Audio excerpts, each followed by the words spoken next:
Salut à tous et bienvenue sur ma chaîne Aéro. Dans ce deuxième épisode des sciences de l'aéro, nous allons voir comment volent les aéronefs. Dans l'épisode précédent, si vous ne l'avez pas vu, vous le retrouverez sur ma chaîne, nous avions vu l'atmosphère, cette couche d'air qui entoure la Terre et qui permet aux aéronefs de décoller et de voler. Aujourd'hui, nous allons voir comment. Par aéronef, j'entends bien évidemment les aérostats, donc les ballons et les dirigeables, et les aérodynes, qui sont les avions et les hélicoptères. Pour tout ce qui est engins spatiaux, nous en reparlerons, ne vous inquiétez pas, dans une autre vidéo des sciences de l'aéro. Alors commençons tout de suite avec les plus anciens des aéronefs, les aérostats. Souvenez-vous, dans l'histoire de l'aéro, nous avions vu les aérostats.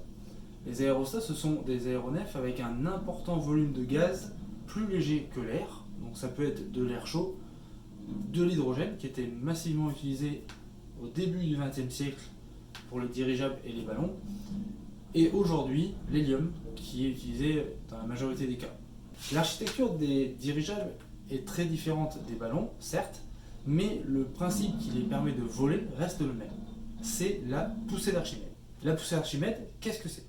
Eh bien, c'est une force qui est créée par la différence de densité entre l'air extérieur et le gaz qui est à l'intérieur des aérostats. Cette force vient s'opposer au poids de l'aérostat qui est soumis à la gravité terrestre. Dans le monde de l'aéronautique, on appelle cette force la portance aérostatique. Plus la différence de masse volumique, donc de densité entre l'air extérieur et le gaz qui est à l'intérieur des aérostats va être importante, et plus il va être facile de décoller et de voler.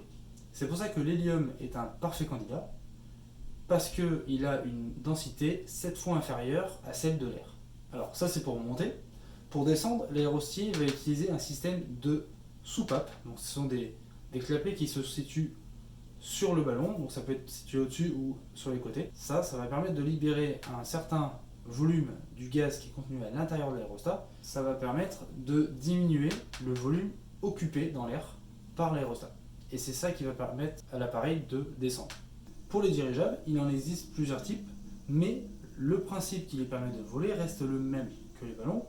On va venir gonfler et dégonfler des poches de gaz plus légers que l'air pour monter et descendre. La seule différence avec le ballon, c'est que le dirigeable, lui, est motorisé. Et en fait, avec la mise en rotation d'hélices, ça va le permettre d'être propulsé et d'avancer.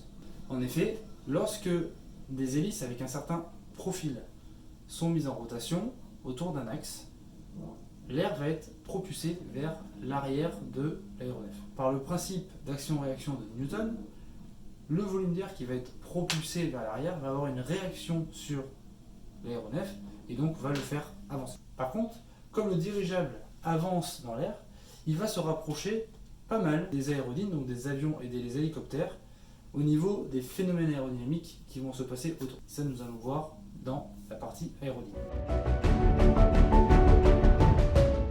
Pour les aérodynes, qui sont considérés comme plus lourds que l'air, le vol est un peu plus compliqué que les aérostats. Et il va falloir comprendre deux éléments, la portance et la traînée aérodynamique. La portance aérodynamique est différente de la portance aérostatique, puisqu'elle n'est pas obtenue par une différence de densité entre l'air et un gaz qui serait compris dans l'aéronef, mais par la mise en mouvement de l'avion dans l'air. C'est majoritairement les ailes de l'avion qui contribuent à porter l'avion dans l'air. C'est pour ça qu'on les appelle les surfaces portantes. Mais alors pourquoi ? Eh bien, si on regarde de plus près les ailes des avions, elles ont un profil un peu atypique avec donc une forme allongée, fine à l'arrière et bombée à l'avant. L'avant s'appelle le bord d'attaque, l'arrière le bord de fuite. Le dessus de l'aile, on l'appelle l'extrado, et le dessous de l'aile, on l'appelle l'intrado. Quand l'avion va être mis en mouvement dans l'air par les moteurs, donc par la poussée des moteurs, l'air autour du profil va s'accélérer. L'air passant par le dessous de l'aile, par l'intrado, va aller plus vite que l'air, donc les molécules d'air, qui passent sur l'extrado. Comme Bernoulli l'a expliqué, cette différence de vitesse va créer des pressions différentes en dessous de l'aile et au-dessus de l'aile. la pression au niveau de l'intrado sera plus élevée que la pression ambiante, alors que la pression sur l'extrado, elle, sera plus faible que la pression ambiante. C'est cette différence de pression qui va créer une aspiration vers le haut que l'on va nommer la portance aérodynamique. Bon, vous verrez, il y a un grand débat sur internet, les réseaux sociaux, sur comment volent les avions. Est-ce que c'est Bernoulli qui avait raison? Est-ce que c'est Newton qui avait raison? In fine, les deux théories sont exactes et arrivent exactement aux mêmes conclusions.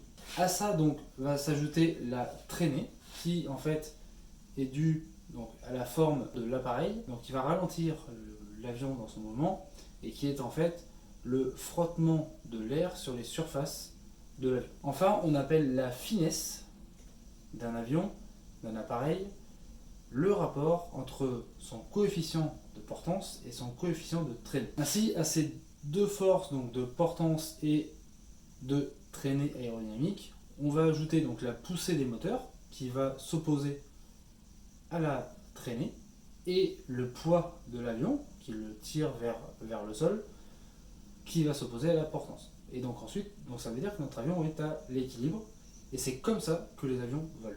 Pour les hélicoptères, on va parler d'une voilure tournante, puisque c'est les pales mises en rotation qui vont permettre la portance de l'hélicoptère, alors que l'avion, lui, on va parler d'une voilure fixe, puisque c'est l'accélération de l'aile d'avion dans l'air qui va permettre la portance. Par contre, l'hélicoptère, c'est beaucoup plus compliqué, puisqu'il n'y a pas de moteur qui pousse l'hélicoptère pour avancer dans l'air, mais on va jouer en fait sur la portance pour faire avancer l'hélicoptère dans l'air. Les pales des hélicoptères ont un profil très similaire au profil des avions. Lorsque ces pales vont être mises en rotation, elles vont créer, tout comme l'aile d'un avion, une portance qui va permettre de soulever l'hélicoptère dans l'air. Une fois en l'air, le pilote va jouer avec la portance du rotor principal, donc c'est le rotor qui est au-dessus de l'habitacle, pour faire avancer l'hélicoptère, avec un système de bras mécaniques qui vont articuler les pales, et en jouant sur cette rotation, ils vont pouvoir faire avancer l'hélicoptère. L'articulation pour faire varier la portance est relativement compliquée. Vous pourrez aller voir sur internet, il y a pas mal de schémas qui expliquent comment ça fonctionne, et des petites vidéos où vous verrez comment vont être articulées les pales. Pour faire tourner l'hélicoptère, autour de son rotor, le pilote va utiliser le rotor de queue qui est à l'arrière de l'hélicoptère, qui aussi est un système d'hélice et qui va créer une force latérale qui va permettre de faire pivoter l'hélicoptère. On peut donc conclure que tous les aéronefs, que ce soit aérostats ou des aérodynes, volent avec ce phénomène de portance. C'est la portance qui vient s'opposer au poids et donc qui permet de les maintenir en l'air. Elle est soit aérostatique, comme on l'a vu au début, avec une différence entre la densité du gaz dans le ballon et la densité de l'air qui est à l'extérieur du ballon, ou aérodynamique, avec un profil qui est accéléré dans l'air, que ce soit avec une voilure fixe ou avec une voilure tournante. Voilà, j'espère qu'avec cette vidéo vous avez compris comment volent les aéronefs. Si oui, n'hésitez pas à mettre un pouce en l'air, et si vous voulez me suivre, n'hésitez pas à vous abonner à ma chaîne et à vous inscrire sur mes réseaux sociaux, où je partage énormément d'informations reliées à mes vidéos. Dans la prochaine vidéo, nous parlerons des pionniers de l'aéronautique. D'ici là, n'hésitez pas à aller voir mes réseaux et mon blog, et je vous dis à bientôt.